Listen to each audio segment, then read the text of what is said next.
Hi, I'm Stacy. And I am Mark, and this is the Gurus and Game Changers podcast.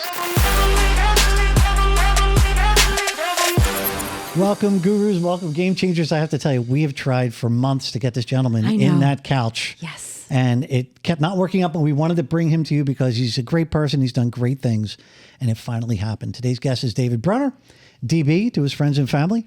And DB has played a whole lot of roles and a whole lot of positions in the broadcasting world throughout his career. He's been an Emmy Award-winning TV reporter, radio reporter. He was a news director for major markets. He was a talent manager and a consultant for major networks.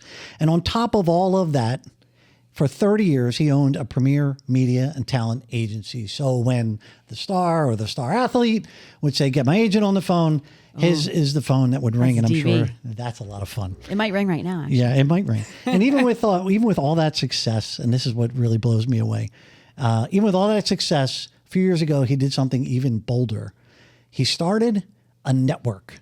Now, if you want to dance with giants, try to start a network, try to create shows that people will go and watch. And he did it. He started in February 2021 with 15 shows. And fast forward, two and a half years, he's over 100 shows, DBTV. And Incredible. The network, available in over 300 million homes. So we're going to get into everything. We're going to hear about your path, your challenges, surprises, setbacks, lots of personal stories, lots of great stories. But I can't tell you, I am thrilled that we were finally able to make this happen. Well, Welcome I'm delighted to the show. to be here. Thank you. Thank you for asking me. I really am. Oh, yeah, for sure. So look, you've had incredible success. Like I've only been talking to you. I think we've only been talking for a couple months. And even in those couple months, I think when I first talked to you, you had 80 shows. And now you're at 100 and some. Like, what do you attribute that success to? What do you attribute that arc? It's an incredible growth arc. I think I'm lucky because of what I did. 30 years as a talent agent. You develop relationships, you develop trust. And so when I was looking for programs, people were willing to work with me. No offense, but any other type of job, it would have been difficult to kind of get people to come on, But, I started in... I started the whole process in COVID started in February of 2020, and everything shut down. I had 150 clients and no place to go. As you know, radio wasn't hiring, TV wasn't hiring. There was no sports, so my sports guys weren't working. So I have 150 clients, nowhere to go. What are we going to do? I figured it would probably take a year for people to start working again. Mm-hmm. I'm like, well, I can't go a year without, getting these people seen. We have to stay, how do we stay relevant? Right. What are we going to do? So the two things that I thought first was, let's just continue to produce content. At that time, if you remember, all people were doing was just putting stuff out on the internet. I would say, put stuff out there, even if it's old, maybe somebody will see you. They'll remember you and say, hey, I remember that. Let me call this guy when we're hiring again. Or I also thought it would keep people busy. I said, keep your skills up. Yeah. And 8-9 months from now, when people start asking you, when general managers, news directors say, what you been doing the last 9 months, you'll actually say, this is what I've been doing, as opposed to a lot of people would be saying nothing, So I started, so I said, let's do content. And let me think of another way that we can get people. I can't send to places because there's no openings. What are we going to do? So I came up with the idea, I'm going to do a TV show. It was called Zoomed In with DB&A. And what it was a really hokey, it was done, Zoom-wise. And I would talk to all my clients for 15, 20 minutes, talk about how COVID had affected them both in the workplace and, personally, professionally.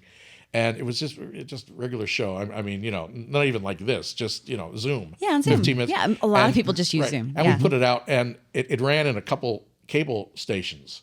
And for some reason, it really hit, people, I guess, liked the idea of finding out from people who work in TV and radio what they were doing during COVID.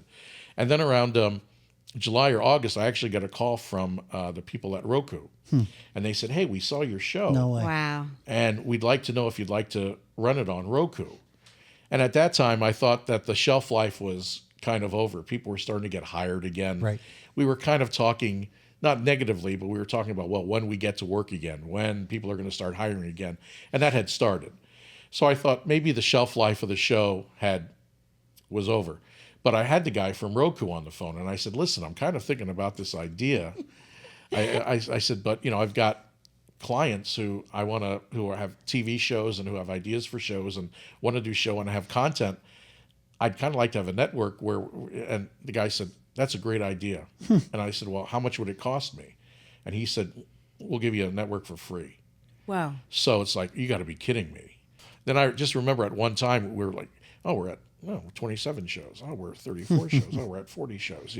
It just kept growing. Wait, I just have to stop you though, because as you're talking, I love to get in the brain of people like DB, right? Yeah. So, and you're making it seem like things just happen, It's easy. right? So, and suddenly we went from this many shows to that many shows. We went from that to that. Like we had an East Coast, West Coast sales rep. Like, you put the time in and the effort in to make that happen. I know, but that's kind of how it happened. You just kind of wake up one day and call say, somebody? oh my God, you got 60 shows. That's not and you true. Got, really? Well, There's a whole lot of work in there. You Thank you. I appreciate totally that, worked and it on is. that. But I mean, you also kind of look back and you don't realize how quickly things happen. Yeah. But so do you call What is people? Do you happening. say, I need to, what is the effort behind the things happening? I mean, first of all, I wanted to make sure that my clients who have been loyal and good to me, Right. if they had an opportunity to be on a network, that, they have first So you called crack. them, got them on. And then there was a time when I'm like, it would be nice to have some more shows. I would go online and look at other cable places, other places that I think I went online at, I forget now, but I was always looking at shows and getting hold of the producers or the hosts and saying, hey, by the way, we have at that time we were just on Roku too. Yeah. So all I could say to them was, look, we're just on Roku. Then I think within a year we were on Roku, we were on Amazon Fire. So the Amazon called you?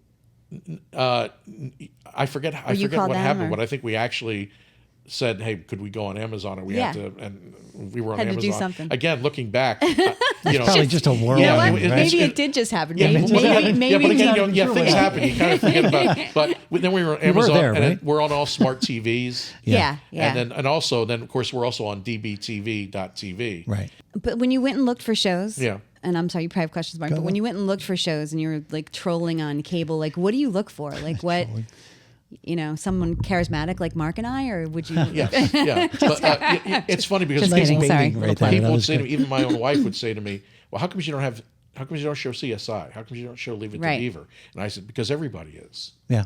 When you go Something on different. TV and you look at the menu, when Yeah. you bring up, there's 200 other networks, 150 of them are showing the Exactly. same show. CSI, Right. I Dream of Jeannie. So what was great about our network and still is everything is first run. Wow. You can't find our shows on any other network. So if you want to watch Leave It to Beaver, I Dream of Jeannie, that's fine, but that's not what we're into. Mm-hmm. So I figured if it's a show that interests me, that's family oriented, Yeah. it's going to be interesting to everybody else. And we started with a lot of our strength in the beginning were cooking shows, and also travel shows. Yeah. That was our prime time. We had, and we still do, 5 hours in the afternoon of cooking shows. And then in the evening, we have 3 hours of travel shows. We have a show from Italy, Sicily, Best of California, Nice. Undercover Jet Setter, Yeah. and you can't get those Tattooed anywhere Traveler, else. yeah. And the other thing, we say DBTV, something for everyone. Yeah. Because we also have kids shows. We also have sports. We also have game shows. We have history shows. I mean, You have it all. And the important thing to us is, there isn't too many networks that you can sit and watch with your kids and not have to worry Yeah. about Right. sending your kids out. It's true. We're not into politics. We're not into people screaming. Yes. Let me give a little more context here. You said cooking and food, news shows, entertainment, talk shows, interview shows, travel, health and wellness, movies, comedy, sports, game shows. I love that invention game show. Like, what the heck is that? I love that show.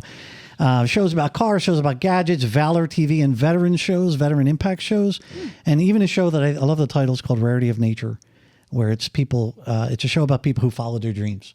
I love that, wow. or Rarity of Nature. And Sounds that's kinda just like us. a handful, right? Yeah. There are well over 100. There truly is something. I said that to Stacy. There's truly something for everyone.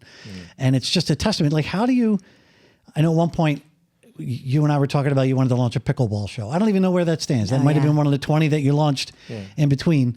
But huge. Where right did now. that come from? Not specifically that, but where do these ideas In his come brain. You're looking for shows that are popular. You're happy for the people that are watching, our regular viewers, but you're always saying, okay, how can I get somebody else? Got it. And I just thought that, okay, now it's time for us to do some more sports. What's Got it. hot right now? Yeah. Everybody's talking about pickleball. I mean, I don't know Got much it. about it. I just know that everybody's talking about it. Everybody's playing it. So I thought, Tap okay. in. I found out since then that there are some networks that actually do have some pickleball tournaments. I didn't know that, but I still think there's so much interest out there Yeah, that yeah. there's got to be a league somewhere or whatever that would watch pickleball on a regular basis. Can I reel it back right now? Can I do my thing? Do your thing. Like I really love to find out like how you were made, like as a kid to now. So like, I think the question I really like to ask is, what would young DB be saying right now if he saw you? Like, where was young DB? How was he molded? You know, I guess he was Dave then, or David, and now you're DB. So how was evolved. young Dave?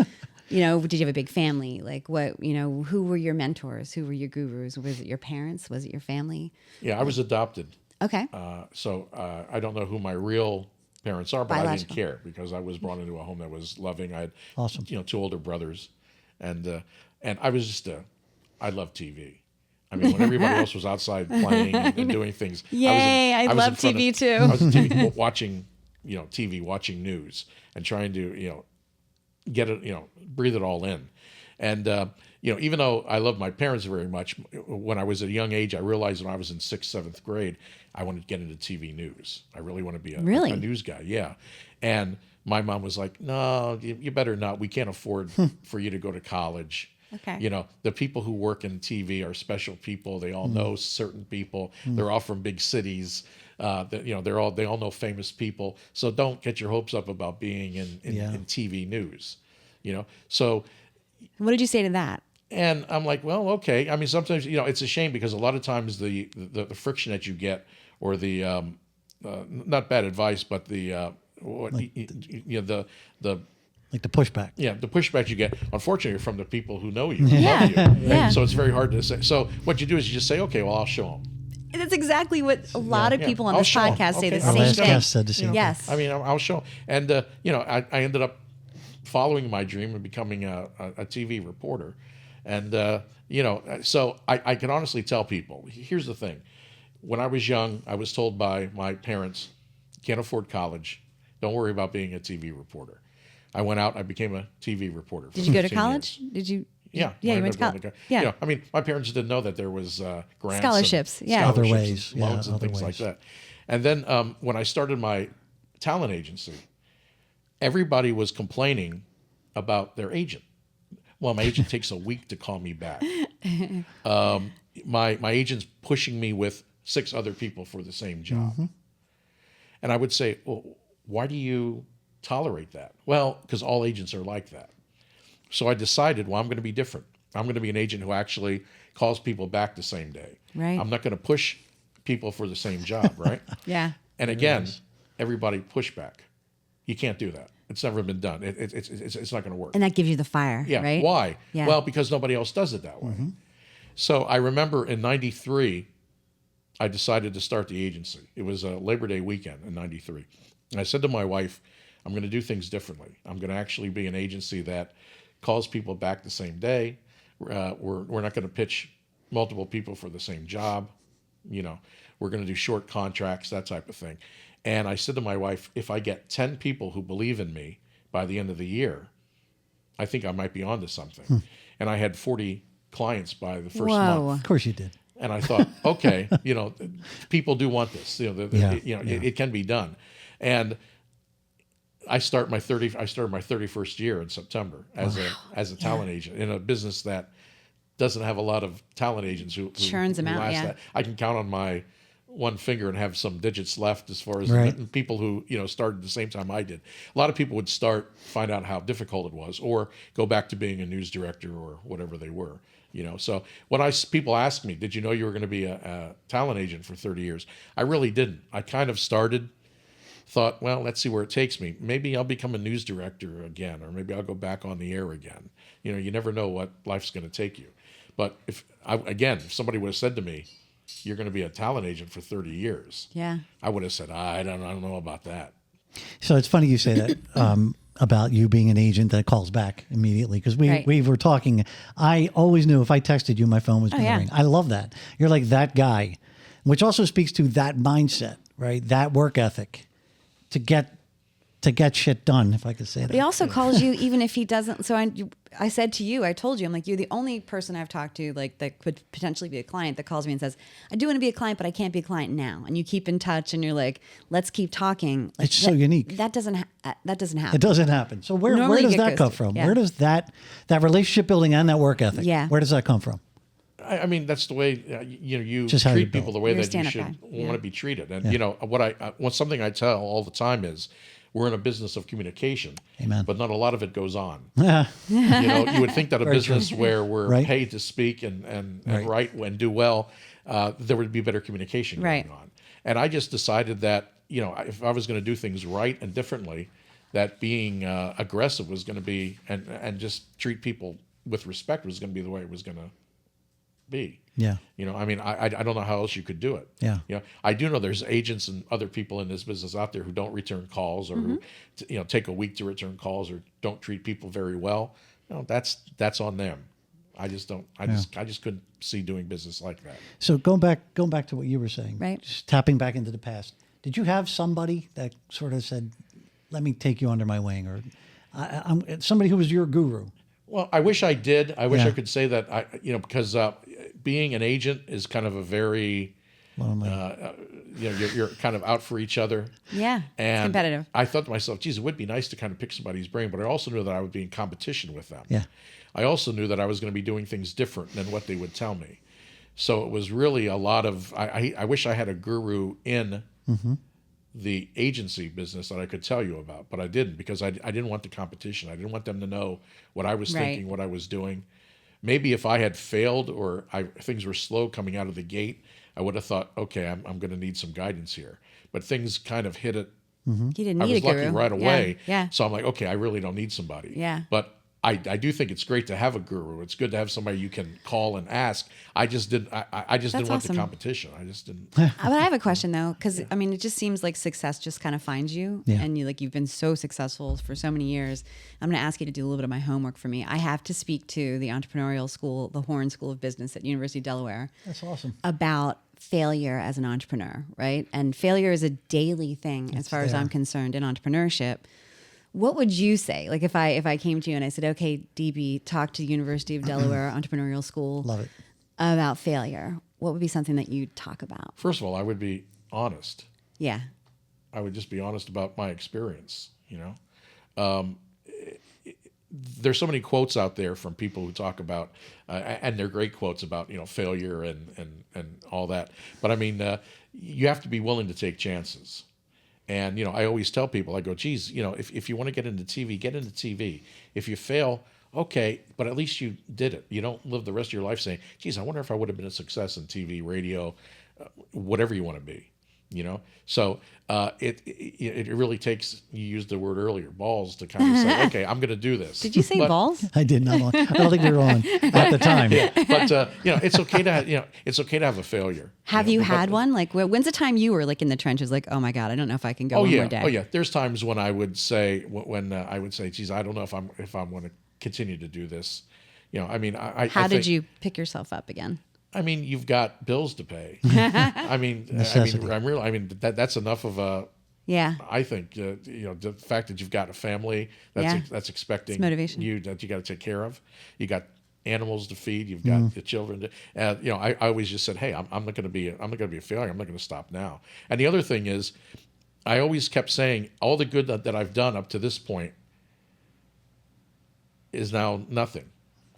It's like if all of a sudden I decide to stop the TV network after 2 years, all that energy, all that time that I put in away from my family, talking to people. What was it for? Right. What was it for? So that kind of keeps you going too. It's like, okay, I don't want to give up what I've already put in. Yeah. So that I think that's the thing that I think of most. Right. The fact that, geez, I don't want to waste all this time, effort that I put into this. Yeah. And all the people that you've talked to who are counting on you. You have people, 100 shows. They're expecting you to do well. They're expecting them to do what you tell them is going to happen in the future. So you want to make sure that you don't let those people down, Right. and your family as well. So that's what keeps you going, and that's what keeps you motivated. So I would tell people Accountability. that I think a lot of people are afraid to fail. Right. But it's like if you talk to really, really successful people, all of them have failed at one point or another, and there's nothing wrong with that. You don't know unless you try. As I said, I was told that I'm never going to be in TV news. I was told that my agency wasn't going to work. I was told that at my age, trying to get a TV network going, are you crazy in these times during COVID? Are you nuts? But I'm here and I'm talking about it. Are you nuts? Like, I think most of us are. Like, I think entrepreneurs, like on one level or another, like we're kind of nuts, right? We're fearless. Like we jump into these things and we're like, hey, let's just try it. And I think there might be sort of like a gene. It is. And I told you the hardest thing is sometimes that brushback that you get is from people who you love, people who's your family, people who you respect.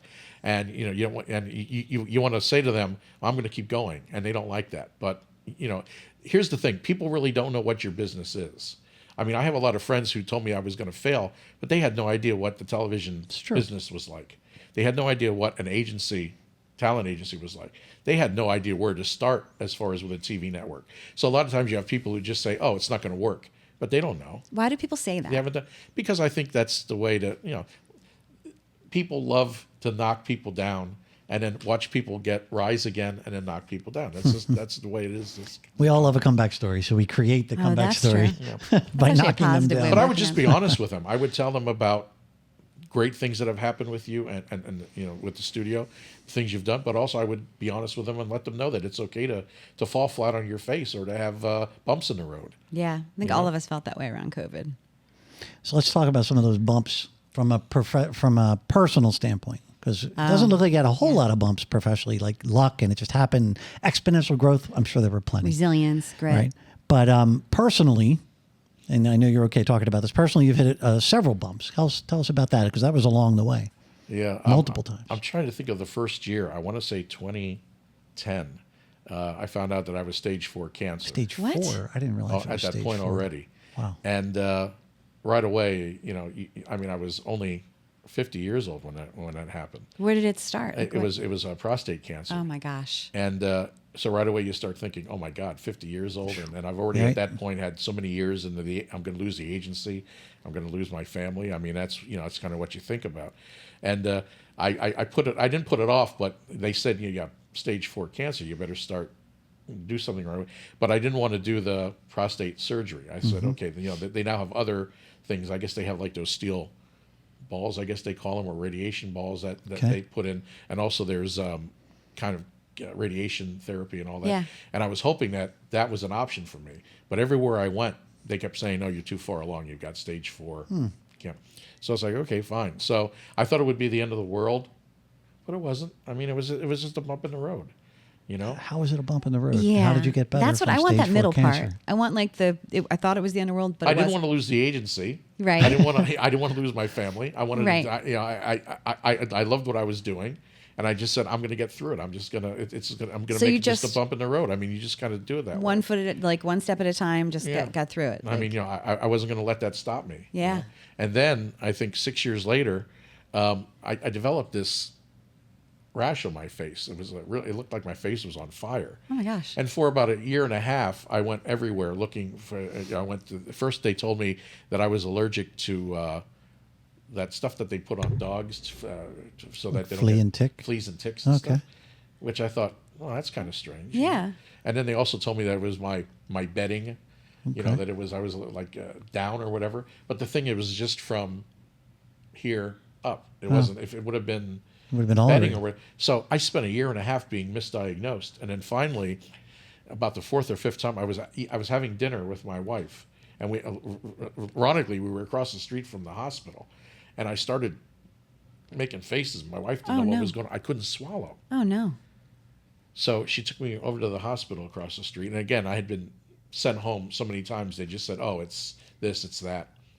So there was a doctor there who said, "Look, I'm keeping you here, and we're going to find out what's wrong with you." So after a week of testing, they told me that I had cancer, Oh, my which God. which we really didn't. Was it like know. a lymphoma? It was a rare form lymphoma called rash. mantle cell lymphoma, and they said again you're stage 4, and I remember this like it was yesterday. It was a Friday that they diagnosed that I had mantle cell, and I remember the doctor saying to me, he goes, you're gonna have to start Monday. You have to come in Monday. He goes, take care of your business. So when I heard take care of your business, I thought it just meant, oh, okay, Get your business completed. Go back to my office and tidy things up. Do your Right, paperwork. right. Yeah. And so I said to him something like, and he goes, no, that means you make sure you've got a will and Yeah. all that. Like, Oh, that Are you business. kidding me? Yeah. He goes, well, he said you have a very rare Oh my God. form of cancer. He said you have a 2% chance of survival.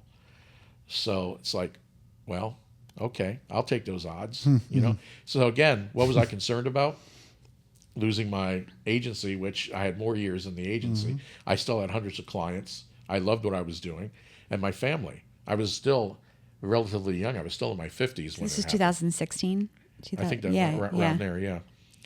So it's like, okay, well, again, it's a bump in the road. So the thing that I'm most proud of is I was in and out. I had to go in. The way it is, you kind of go in for 4 or 5 days.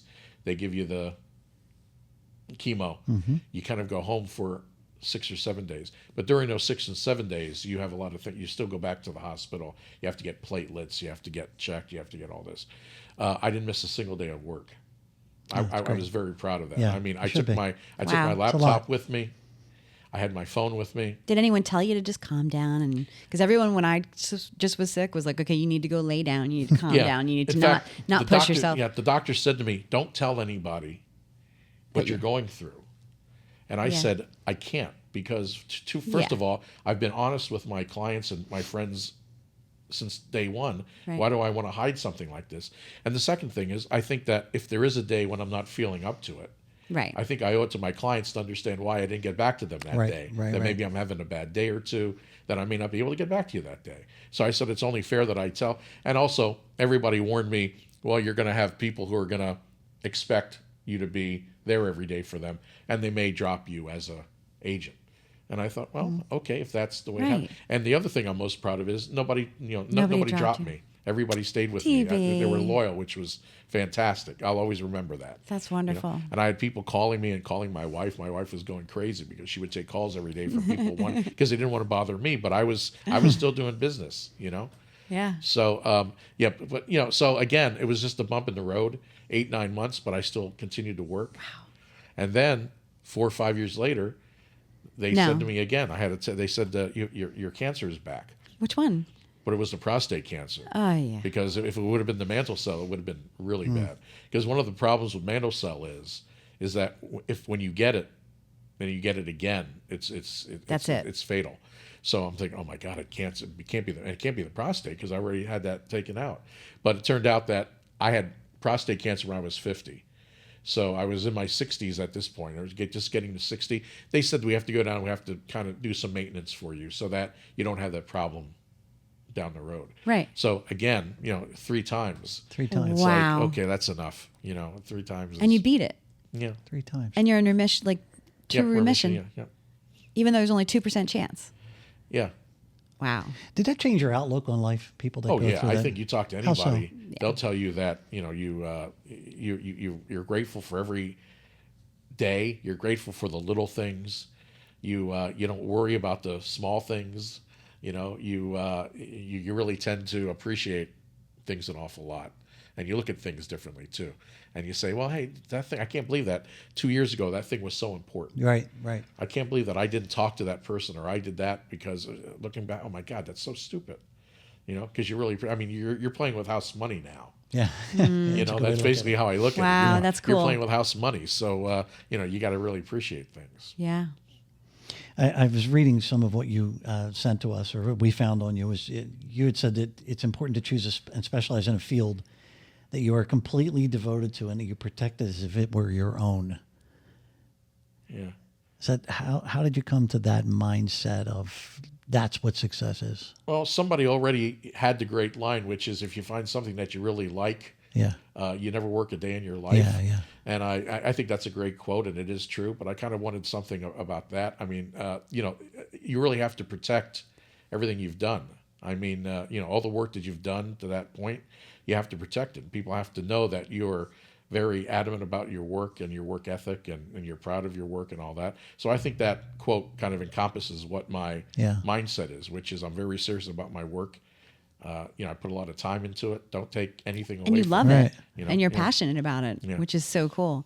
So what's next for DBTV? What's the next steps? Well, I know you have a plan. You definitely have a plan.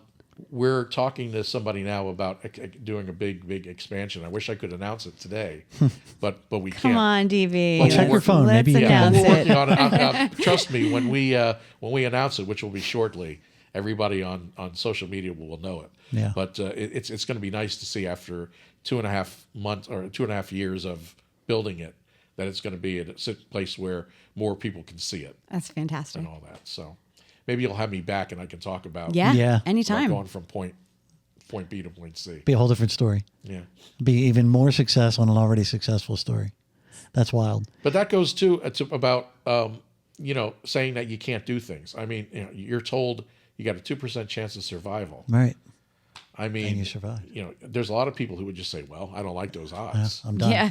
I mean, that's it. But with me, it's like, okay, that's a challenge. Okay. But I was very concerned. I mean, I'll be honest, when I got home that day, I still remember being in my office and feeling so sorry for myself. At the 2% thing, yeah. And I saying mean, to I can myself, imagine. "Oh my God, why me? Why am I?" Yeah. And then I realized, wait a minute, there's a reason why it is me, and I'm going to make the best of it. But you are concerned about losing your family. Right. You are concerned about that. You're concerned about losing your business. But I also said, hey, this is not going to happen to me. The other thing that was wild in our family was we were losing so many other friends and people in our family of cancer.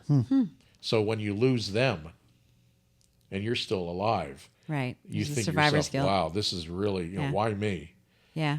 How comes I'm the lucky one that's surviving this? I mean, the other people in the family and friends we knew, they put up the same great fight that I did. It's just that, I was very lucky. Was there anything you did like nutritionally or like with your exercise, or was there some sort of like The a funny secret? thing was, I told everybody, I said, I'm finally going to lose weight. I'm gonna have cancer, and the only great thing about it is I'm going to lose weight. And I must have been the only patient in the whole world to actually gain weight during my cancer Chemo. treatment. I was hoping, I'm like, okay, I'm going to lose weight. This is great. Maybe this is a great way to do it. I know that sounds awful, but I really was. I'm going to lose weight. And I didn't lose weight. I lost hair. I like the way you talk about your business, because you talk about your business as if it's your child, right? I don't want to lose my business. Yeah, I need that to be is here true. for my Good point, business. Mark. Every sentence was my family and my business, and it was with equal weight. Right. And I get it, as a business owner yourself, we get that, because you feel such a is kind of your dedication to baby. something you created. It's your baby. So going back to what Stacy said about young you giving old you, what would young you think Yeah. of current you? What would current you go back and tell DB Ooh, good one. of yesteryear to make your path better? How about that? You can do it. Don't let people, especially people who you respect and love, tell you that you can't do it. Just really, I follow your dreams. I mean, I think the only great thing that came out of COVID was a lot of people said, you know what? I don't want to be a salesman anymore. I want to write poetry. I don't want to work in a store anymore. I don't want to work in a office anymore. I want to be a photographer or whatever. And I think that was great, because it gave people a chance to finally pursue what they really wanted to do. Yeah. But you also have to make a living. It's nice to be There's able to that. say, well, I'm going to be a songwriter and I'm not going to work for 3 years. I'm just going to write songs. Right. You also have to go out and buy groceries and things like that. But, I really am if there's anything that I am, it's an example of, again, being told you can't do this. You won't be able to do this, and just doing it because you want to. You're like, watch me. I mean, my wife says to me all the time, and friends say to me, well, what would you do if you couldn't be, That's a good question. if you couldn't be I don't know. I probably would be, it would be some kind of communication. It would probably be radio or something like that. Right. But I really never even thought about it. It's like, that's what I want to be and that's what I want to do. I have a question. I'm fascinated by people's process, especially busy people, how they get stuff done, right? Any given day. Do you have a process that you follow in the morning? Like, I get up at this time and I'm working. Yeah, and routine. I'm doing, routine. Thank you. I make sure that every night I sit down and I write what I have to do for the next day. Any phone calls, so I don't forget anything, because I'm getting older and you're getting, more things going on. You forget things. Yeah. So I write things, bills that need to be paid, people I need to call. Then when I wake up the next morning, I call those people right away, because I figure, okay, now they know that I've reached out to them. They know I'm available the whole day. They may not want to call me back, but at least I reached them first thing in the morning or in the morning, so they have the whole morning, afternoon, evening to get back to me. But I don't do what I always say every year. I'm going to do what real great people do, where they actually plan like their whole day, where they've got a planner and they say, okay, between 12 and 1, I'm doing this. Between 1 and 3. Kind of. Oh, is that okay? Good. I'm not a great, awesome. I wouldn't call myself one of the great people. You're one of the greats. I just You're have to being write it down humble. or I'll forget. But I've always bowed to those people, because I mean that's really the way to do it. I mean, that's really being planned and organized. DB, I should ask you, since we're interviewing you. I want to ask you. Maybe I'll ask you. I don't know. It's fair. Who was your biggest? And maybe you can't say this. Who's your biggest get? Like, who were you so excited to sign? People ask me that. Yeah. And I do give names of people who I was lucky to have. Okay, that's But cool. there's two things that I tell people. First of all, it's great to have a big name, or be able to say, hey, I moved this person from a small market to Fox, or I moved the person from a small Huge. market to Philadelphia. But as important is getting somebody their first job. That, they've grown up just like I did. They decided at a young age that they wanted to get into TV as a reporter. And they go to school for 4 years. And you get them their first job. And they're ecstatic. And you watch them grow. You watch them go from a small market like 168 to go to a 110. Then to go to a 70. Then to You're go to their 10. guru. Yeah. So you feel great about those, because you helped in the development of that person. And also, a lot of times you'll have a person call me, like an example, I won't give the name of the person, but I had a person who was a very famous reporter in Philadelphia. People called this We'll find out the woman name. the audience. greatest reporter, street reporter ever in the history of Philadelphia. No name. But I got her a job in the Midwest as an anchor in a smaller market than Philadelphia. And everybody thought that this was terrible. Oh my God, you're taking the greatest reporter in Philadelphia history, and boy, you should be proud of yourself. But people don't understand that this woman's family lived in the Midwest. Right. Her family was getting older. She wanted to be closer to her family, either in Chicago or Milwaukee, and she wanted to anchor. So I did what my client asked me to do, which was get her an anchor job in the Midwest. So right away, a lot of people would say, well, geez, you go from market 4 to whatever it is. That's not it. It's really doing what you're there to support your client. it's what your client asks you to do. Yeah. Let me ask you a Manifested little that. insight, a little behind the scenes on the news world. My business partner, Joe Parker, came from the news world. We talk to a lot of people that are newscasters looking to change careers, in my agency. Not many are positive about their experience in the world of news. They say it's like a very dog-eat-dog world. What's your insight, having been in that world for so many years? It's changed dramatically over the last 4 or 5 years, unfortunately. Yeah. I mean, it always Negatively revolved, or but positive? it never revolved this fast. Yeah. The problem is, and I'm probably going to get in trouble saying this, but it's the truth.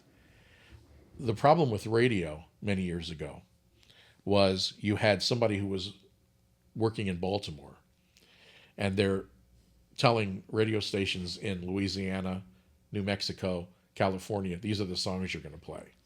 And it took away all the music, all the personality in that you have in every city. Every city has a personality, a pulse, a heartbeat. So you have a guy in Baltimore who's never been in your town, and he's telling you these are the songs that you play. And what's been happening in television is the same thing. These huge corporates have taken over and bought up a lot of these television stations. So you have a corporate in Texas who's telling the other 49 states, this is the stories you're going to do. This is how you do the stories. This is where you run the stories. And when you go out, this is how you tell the story. And a lot of people have, it's taken all the joy out of them. Oh. The other problem that you have is you've got bean counters now. And I hate this. I don't want to disrespect anybody by calling them a bean counter. But you have people who look at salaries, and they'll look and they'll say, oh, everybody in the newsroom is making 35. Oh, wait a minute. Bill's making $80,000 while everybody else in this newsroom is making $35,000. They don't know Bill. They don't know that Bill has a family. Bill's been there for 35 years. Bill's Right. a pillar in the community. Everybody knows and loves Bill. They look at Bill as making $80,000, and they can bring in 3 other people to replace Bill. Right. So if it's a local person making that decision, it's easy. We know that Bill's worth that money. But for somebody who's not in that community, not in that state, not in the looks and says, Bill's making too much money. Yeah. So a lot of people feel that they've kind of taken the fun out of their work, and it's a shame. And also, I represent a lot of young kids who are it's their first, second job, and they're excited when they get out of and all that. But the emphasis now is on hiring those younger kids and kind of forgetting about the older, experienced people. What's wrong with us? And it's a shame because with experience comes you have to pay more money. I tell the story about I represented a baseball player, and he called me. He was traded, and he called me and said he wanted me to find an apartment for him, for his wife, and his girlfriend, all in 3 different sections of Chicago, and he wanted it done by noon the next day. Oh my God. And it was after that I said, I don't know if I really want to continue dealing with athletes. you know. Yeah. And I had a when I first started, I was very lucky because I had some really great big name athletes, and a lot of them unfortunately got in trouble with drugs or things like that, and you're dealing with that, and it's a shame because it kind of takes you away from, as you know, as a Sure. I want to get you work. That's Exactly. what I care about. I That's want what to I'm get here you for. working. Why do you think that was the case? Like, I think that's just so heady, and they're like No, they're because, professional athletes. athletes have a lot of free time on their hands, Yeah. and unfortunately, they have a lot of money, and they get a lot of things and are tempted by a lot of things that you and Right. I don't have access to, and they just fall Right. on the wayside. And it's a shame. Yeah. Wow. We've been fortunate. We've only dealt with former athletes, retired Yeah, exactly. Yeah, professionals. That's different. Yeah, Yeah, exactly. they're grown up. They have families. They're they're not in the game anymore. They're just You looking mean for Inspire additional work. at your company? Yeah, at our Yeah. agency. Yeah. Do you want to ask him your favorite question? Okay. Uh-oh. I want to hear his answer. Yeah, I do. Yeah. Uh-oh. So I always ask this question, and I love this question because we've gotten the coolest answers. So, what is one thing that you've never told anyone, maybe your wife, but you've never told anyone about you that you can break on this podcast? Like, I'll give you a for instance. Like, we had an athlete who told us on the show that he fell in love with raising plants during the pandemic, and he was talking to his plants. We had somebody else tell us that he had to audition for the Philly Fanatic, but didn't realize that he couldn't wear like a uniform, and he had to just dance around by himself. So then we had someone else who was a rapper. He was a rapper. Yeah, A so closet rapper, just something behind the scenes that's freestyler. out there that you've never really talked about. There's a lot of people who think that the jobs I had were glamorous. And, my wife and I were lucky because we got to go to we'd go to New York a lot to see shows, and we would get tours of places, and we saw a lot of things that a lot of regular people who are out of business would love to go and see. So everybody thinks that I had this great work, and I have. There's things that I've done in my way, but basically my life is pretty boring. I'm in my office. This is what you're breaking? I do my work. I like the time. I try to watch TV or a movie with my wife, but I read a lot. Like, I would much rather sit. I try to read 3 books a week. Unfortunately, a lot of them are biographies, sports biographies and things like that, or writers and things like that. Why is it unfortunately? But people think that it's a glamorous life. Right. And I think the first 20 years it was, because we tried to go to as many things as we could. Oh, this is great. We'd never be invited to the Rockefeller Center thing. This is great. That's we amazing. gotta go. And it was like, but as I got older, I realized I don't want to travel as much. I don't want to do those things. So I think that people think that I've had this, and I still do. I've got this glamorous life because, hey, you own a TV network and you do this. And it is glamorous. It is nice. But there's a lot of downtime where I'm reading. I'm sitting 2 hours trying to get to sleep and reading books. So I'm afraid. So that's something that you didn't know. So would you say you're an introvert or an extrovert? Pre-work. I just discussed this with my wife about a week ago. Yeah. When I first started when I was a reporter, and maybe my first 15, 20 years as an agent, loved going out, loved to meet people, loved to social, and then the last 15 years, it's like Tired. I'd rather just like stay inside, Tired. watch So TV, have dinner at home, Amen. Yeah. play with we have a lot of animals in our Yeah. house, and appreciate them, and go and read. There's very few networks out there anymore that are really family oriented. I mean, they may have family shows, Right. but whole network. I mean, the thing that I'm really most proud of is not only that it's first run, everything on there except for the movies and the cartoons, everything else is first run, is that you can watch 24 hours a day and you don't have to worry about sending your kids out of the room. No, the it's kids aren't great. going to hear anything that is bad. I said, we don't do politics. We don't have people screaming heads at each other. So we don't do a lot of news. We do an evening magazine type show, which I love because it's storytelling, people being able to tell their stories. Human interest stuff. But yeah. we don't do any, hard news or Right. or people gossiping or things like that. It's that, and I think more people should have access to networks like that. The biggest thing that I can tell people is, really, I mean, I hate to say the word negative, but I was just told so many times that, not that you couldn't do it, just that you wouldn't be successful doing it, as though you were wasting your time with these ideas. And I can tell people that it's great to have ideas, it's great to dream, but you really can, if you really put your mind to it, your heart to it. Really, I mean, and the toughest thing, as we said, is the people who are telling you that you're not going to succeed are your loved ones, or your parents, or your family, your friends. Yeah. Relatives who are telling you, what, you're wasting your money, you're wasting your time. But if you really have your heart set on it, you really can do it. I love that. And you just can do it manifest at any age, too. I think it kind of does fuel fire sometimes when someone tells you not to do it. Wait, I have one other question. Do you have more questions? Because I have one other one that I think that's pretty good. So if you could formulate your perfect show for DBTV and you could put the people that you want in it and it could be the format that you want it to be. I mean, besides Mark and I, which of course that's a no-brainer. But like if you could formulate your perfect show, what would it be?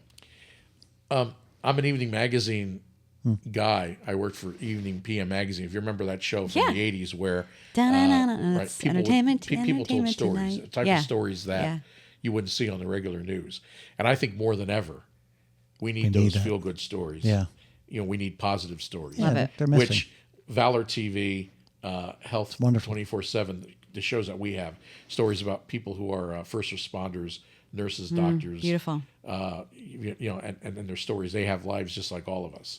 So I would like to have a daily evening magazine type show where people tell their stories, and also so people could be inspired. And again, what we're talking about, let people know that this is somebody who came from a broken home or whatever, and they were told that they couldn't do things, and they end up achieving great things. That's our favorite. Like when someone's overcome and even in spite of an obstacle, succeeded. And I think now more than ever, I mean, what you see on the news is just It's a lot of negative stuff. blood and guts and violence and all that. It's so nice to, and newspapers now don't have the room, if there's still newspapers around, they don't have the time to do those feel-good stories. Sometimes it takes 8 minutes to tell a story, as opposed to the Today Show. Everything is timed out. Right. A minute and a half to tell your story. So what I love about the magazine shows and what we do, you want to take 5 minutes to tell a story, 7 minutes to tell a story, take the time to do it. That's what I love about this format too. Yeah, like we're able to just exactly. kind of, unravel. It's not like, hey, we're going to do 28 minutes and that's it. Yeah. Right. No, Yeah. and it's as much time as you time to want wrap. or not. So take yourself, it's just continuing that thought, take yourself out of you the network owner. Now you're at home on the couch. Aside from the magazine shows, what shows of yours would you find yourself enjoying the most? I mean, who doesn't like cooking shows? Yeah. But the thing is, people ask me about that. They say, well, there's a lot of cooking shows on the air. Yes, but the host Makes it. makes the show 100%. interesting. Gordon Ramsay. Awesome. Right. So, there's a lot of cooking shows that are out there, and I hate to say, but there's a lot of people who are pretty boring. I'm sure they're great chefs and whatever. You can't, but boring. What makes our cooking shows great are the hosts are full of vitality, energy, and entertaining. So it makes the show great. And also, who doesn't like to go on trips? Travel. You sit in your that Sicily show living is room cool, yeah. and you go to Sicily and you get to walk and see what an open air restaurant looks like in Sicily. Without getting on a plane overnight. Yeah, you save money. the Undercover jet mountainside, sitter, you're going all all over. Best of So cool. California. I mean, you can see those shows, but basically you have to go to like the Food Network and you have to look and say, okay, that's there's food for that. But there's just enough. There's the 5 hours of the cooking shows in the afternoon, and as you say, there's you can watch travel shows, and then you see a game show, and then you see some talk shows. I love that. Weekends. So many Yeah. So it's I mean, very eclectic. You never get bored. Like I said, there isn't too many networks and stations out there that have the variety. So you would watch DBTV if you had, and if you could watch anything. every show that I have on, good. every Totally. show that I have on the network is a show that I think that you curated. Hey, You would enjoy. Yeah. that's something that I would watch. Yeah. If I think if I think it's controversial, if I think it's Yeah. I don't want anything to do with it because I'm not going to sit and watch it. Love it. So is there anything we can do or our audience can do to help you to promote, or is there anything that you need that we can help you get? Thank you. Yeah, I mean, you can watch DBTV, Watch DBTV. on Roku. Check. You can watch it on Amazon Fire. Check, if you have an Amazon Fire Stick. Yeah. Anybody who's bought a TV in the last 3 years, everything's a smart TV. Smart TV. It will be marked Smart TV. What you do is you just go to the where it says search, and a big keyboard comes up, and you just put in DB, and then on the right hand side, hopefully DBTV, the logo, Hopefully it will comes pop up. up, and it will ask you, you would like this as a channel? Yeah. And you say yeah, and Yeah. you pop it in, and then also dbtv.tv is the website. What's great about the website is not only can you see the shows, but you can also see all the shows that we have. You can also see we have the schedule on there. So So the more word of mouth we have, Yeah. We get this out to quite a few people. I know So you do. I know, yeah, it's, we try. I know. So and it's getting more and more. Yeah, you and know? also we love feedback. We love people Okay. writing us and calling us and saying, "Hey, we love that show. We love that person." Yeah. You can't get that at most stations and networks. You don't know who to write to. You don't know who to talk to if you like a show. Yeah. It's funny. I said at one point, I think I was to my wife, maybe he's the most accessible network owner Oh, for sure. probably on the planet, because it's you don't know who to write to, you don't know how to talk to. He's reachable. He himself is reachable. Maybe you How shouldn't big say your that. team, Maybe by the he's way? gonna I know, get. right? Maybe he's gonna get inundated now. One of the reasons why we're looking to make the next move up is so I can bring more people on. I got it. I mean, when I talk to people from the network or people who are inquiring about buying ads with us, Yeah. the thing that they just can't understand is they go, "Oh my God, you have how many shows now?" So if you say you have at the time 80 or 102 like we have, they always say, "Oh my God, how can you do you manage?" budget? How do you budget?" And then I say, "Sit down. You're not going to believe this, but we don't have a budget," and they just can't believe it. Because I have a guy whose name is Jeff Kreiner, who worked at CBS News for I think 30 years. Everything that came out promo wise, 60 Minutes, Sunday Morning, CBS News with Dan Rather, he did. He works on our team. Whoa. He does all our promos, top of the hour, IDs, everything. So I've got him working for me.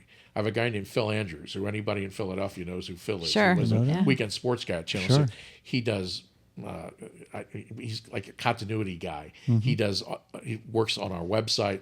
He does a lot of editing of the shows like Red Hot Right Now. He produces a lot. He kind of keeps everything up and going.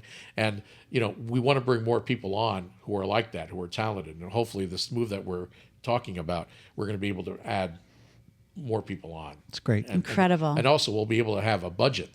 So we're actually able to, come here to a great studio like this and actually do shows from studios and things Yeah, like that would be amazing. We would love that. I love it. But I have to tell people that this is a wonderful, if you're doing anything about doing a TV show, doing a podcast, this is a wonderful, wonderful studio. In Thank which you, to do DB. it. Thank And- you. And nice of you everybody, to say. and everybody who works here is wonderful too.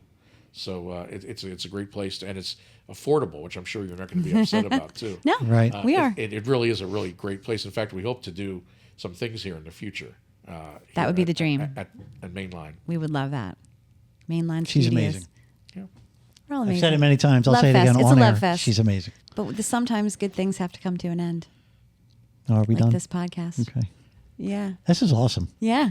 I really, really I'm so have happy we enjoyed finally getting had to a know chance you. to sit down and talk. Yeah. It's been great. It's been Well, thank you. It's nice that I got So to meet fun. you in the Yeah. last couple of months. I know, right? We spent so much time talking on the phone. It's great to sit down and talk to you in person. We don't need to stop that talking on the phone now. We can It's still true. keep talking. I'm going to text him when he leaves. You're going to call me at lunch. Thank you, but I had fun, and thank you. For, Thank you so much for letting us coming talk in. about the network and Yeah. Yeah. and my life. You got to come back and let us know what that big secret is that you're. Thank you. I will. continue good luck. All right, my friends, thank you so much for joining us. We will see you next time.